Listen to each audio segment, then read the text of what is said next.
जळगाव तालुक्यामध्ये वादळी पावसासह या ठिकाणी केळीचं अतिशय नुकसान झालेलं आहे। करंज या गावी आम्ही आज या ठिकाणी केळीच्या बागेला या ठिकाणी व्हिजिट केली। या ठिकाणी केळीचं अतोनात असं नुकसान या ठिकाणी झालेलं आहे। माझ्यासमोर या ठिकाणी आज काल कृषी सहाय्यक तलाठ्याने या ठिकाणी आपण आदेश केले होते, त्यांनी पंचनामे त्या ठिकाणी केलेले आहेत आणि विमा कंपनीचे लोक आज या ठिकाणी आलेत।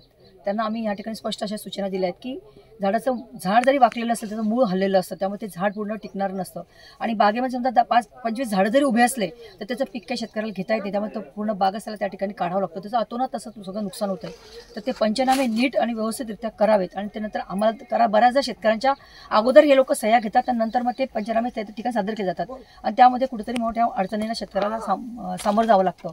म्हणून या ठिकाणी मी स्पष्ट सूचना केल्या की पंचनामा झाल्यानंतर आम्हाला सुद्धा दाखवण्यात यावा, शेतकऱ्याला त्याची कॉपी देण्यात यावी आणि त्याच्यानंतरच त्या शेतकऱ्याचं जे नुकसान झालं त्याची भरपाई त्या ठिकाणी देण्यात यावी, असं या ठिकाणी तुम्ही या ठिकाणी आदेशित केलं, सूचित केलेलं आहे।